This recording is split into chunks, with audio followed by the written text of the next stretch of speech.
Il y a des gens pour qui la typographie consiste simplement à changer de Times New Roman à Roboto sur leur document Word. Et puis il y en a d'autres comme Steve Jobs qui en étaient fascinés et qui considéraient même que la typographie était l'une des principales raisons du succès du premier Macintosh. Dans cette vidéo, on va voir ensemble comment utiliser l'une des armes les plus puissantes et les plus sous-estimées en communication, la typographie. Ça ne sera pas une surprise pour vous si je vous dis qu'en communication, la forme a autant d'importance que le fond. Imaginez par exemple que vous êtes dans un supermarché et qu'un vendeur s'approche de vous pour vous présenter un nouveau produit. Il se met à parler, son argumentaire est très bien ficelé, mais sa façon de s'exprimer gâche totalement le message. Ça peut être à cause de sa façon de s'exprimer, son élocution, son volume et son débit de parole. A l'inverse, vous pourriez faire 10 mètres plus loin et tomber sur un second vendeur qui, lui, aura un argumentaire bien moins ficelé que le premier, mais avec une vraie aisance à l'oral qui fera sûrement toute la différence à la fin. Que ce soit sur votre site web ou n'importe quel support de communication, vous devez toujours mettre autant d'efforts dans la façon dont vous allez transmettre le message que dans la construction du message en lui-même. La forme peut donc totalement gâcher ou à l'inverse décupler l'impact d'une communication. Ok, la forme est aussi importante que le fond dans la communication, mais quel est le rôle de la typographie dans tout ça? Les experts dans ce domaine disent que la meilleure typographie est invisible. Ce qu'il faut comprendre ici, c'est que la priorité de la typographie, c'est pas seulement de donner un style au texte, mais c'est de la rendre la plus agréable et lisible possible. Au même titre que ça ne sert pas à grand chose à avoir une belle voix si on a une mauvaise élocution, la typographie a d'abord un rôle fonctionnel avant de donner un style à sa communication. Avant de voir ensemble comment choisir votre police d'écriture, vous devez d'abord connaître les différentes catégories de typographie. Il y en a 6 principales et on va voir pour chacune d'elles leurs spécificités. Pour commencer, la typographie serif, qui est la plus traditionnelle de toutes et la plus utilisée sur les supports de communication physique comme les magazines, les livres, etc. On peut reconnaître cette catégorie de typographie grâce à ses petits empattements sur certaines lettres. Elle dégage un sentiment traditionnel d'autorité et de fiabilité. Ensuite, on a les sans sérif qui, comme son nom l'indique, sont l'inverse des sérifs qu'on vient de voir et qui n'ont donc aucun empattement sur les caractères. Elles ont été pensées principalement pour le web parce qu'au départ, les ordinateurs n'arrivaient justement pas à afficher correctement les sérifs. Elles dégagent un sentiment de modernité, de clarté et de stabilité. Ensuite, on a les scripts qui sont tout simplement la catégorie de typographie fait ou imitée à la main. Elles captent facilement l'attention grâce à la place qu'ils peuvent prendre, mais peuvent être aussi difficilement lisibles. Elles dégagent un sentiment d'élégance, d'ancienneté et de créativité. Ensuite, on a les displays qui sont des typographies plutôt décoratives, réservées au logo ou au titre. Elles ont généralement une forte personnalité en étant expressives, uniques et amicales. Ensuite, on a les monospaces qui se caractérisent par le fait que chaque caractère occupe la même largeur. C'est d'ailleurs la typographie qui est utilisée sur les machines à écrire. Aujourd'hui, c'est une typographie qui a été un peu mise de côté, mais qu'on retrouve généralement dans les éditeurs de texte. Elles sont structurées et dégagent un sentiment assez neutre et formel. Et pour finir, on a les slabs qui sont une sous-catégorie des sérifs. Elles aussi ont des petits empattements sur certains caractères, mais à la différence des sérifs,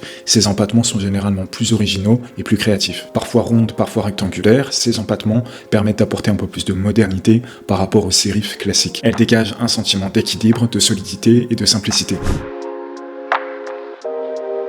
Maintenant que vous connaissez les différentes catégories de typographie, il est temps de choisir une police d'écriture bien spécifique. L'objectif ici, ça va être de choisir 3 types de polices différentes qui auront chacune une utilité bien spécifique. Pour ce choix, on cherchera une police avec une forte personnalité qui sera identifiable et unique pour se démarquer de sa concurrence. C'est ici qu'on pourra se permettre une prise de risque et de faire passer l'originalité avant la lisibilité. Ensuite, on va chercher une police pour ces titres. Ici, il faudra chercher un équilibre entre personnalité et lisibilité. Les titres ont le rôle de capter l'attention du visiteur, mais ils doivent aussi rester lisible pour ne pas gêner la lecture. Pour terminer, vous devrez trouver une police d'écriture pour vos corps de texte. Ça sera la police la plus utilisée parce que le corps de texte, c'est logiquement là où il y a le plus de texte. Cette fois-ci, la police devra être le moins original possible et au contraire le plus lisible possible pour apporter le meilleur confort de lecture. Pour le logo, on aura tendance à se tourner vers la catégorie des displays pour avoir une forte personnalité, tandis que pour les titres et les corps de texte, on fera généralement une combinaison avec les sérifs et les sans sérifs. Au même titre qu'il n'est pas simple de créer une palette de couleurs quand on n'est pas designer,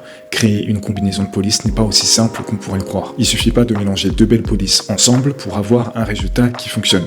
La typographie comme la couleur est une véritable science. Et donc forcément, le meilleur moyen de ne pas faire d'erreur, c'est de s'en remettre à des designers professionnels. Pour ça, je vous conseille d'aller sur des sites comme Fontpère, Typewolf ou encore A-Reliable. Ensuite, mon deuxième conseil, c'est de tester en situation réelle les combinaisons de polices d'écriture qui vous intéressent. Pour justement faire ça et tester une police d'écriture directement sur votre support de communication, ce que vous allez pouvoir faire, c'est vous rendre sur le site Google Font, qui est une immense librairie de polices d'écriture. Pour installer une police, c'est relativement simple, il suffit de cliquer sur une des polices présentées dans la liste, cliquer sur le bouton Download Family tout en haut, dézipper le fichier en double-cliquant dessus, ouvrir le dossier et sélectionner tous les fichiers qui se terminent en .ttf. Une fois tous les fichiers TTF sélectionnés, ouvrez-les et vous aurez la possibilité d'installer les polices sur votre ordinateur.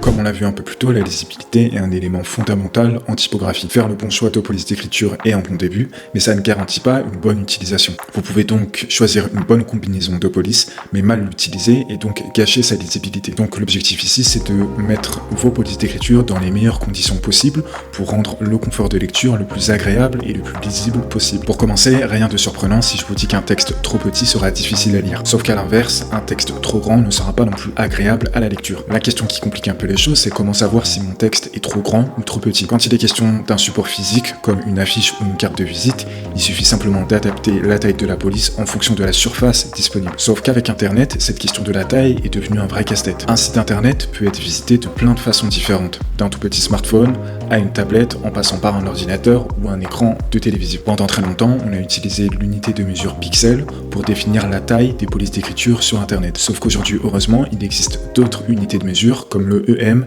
REM ou encore le pourcentage. Ici, je vous conseille toujours d'utiliser ces unités de mesure qui sont des unités relatives qui vont vous permettre d'avoir une taille qui va s'adapter en fonction du support sur lequel sera visité votre site. Et pour savoir quelle est la bonne taille pour vos textes, je vous conseille de tester votre site sur différents écrans et de prendre à peu près 1 mètre de recul pour être sûr que vos textes sont bien lisibles, même pour des personnes avec une mauvaise vision. Ensuite, on a le contraste entre la couleur des textes et de l'arrière-plan, qui est un élément très important pour le confort de lecture. Si le contraste entre ces deux éléments est trop faible, l'œil va se fatiguer plus rapidement et il y a de grandes chances pour que le visiteur n'aille pas jusqu'au bout de la lecture et ne retienne pas forcément toutes les informations importantes. Pour être sûr de votre choix de couleur, vous pouvez utiliser un outil de couleur, ce qui permet d'analyser le contraste entre un texte et un arrière-plan. Ensuite, on a la graisse, qui est un élément très intéressant pour donner un peu de rythme à ces textes. Le fait d'accentuer certains mots avec de la graisse permet non seulement d'améliorer la rétention d'informations et de casser la monotonie de ces textes, mais la graisse peut aussi être mal utilisée, comme par exemple un corps de texte qui a une graisse trop faible,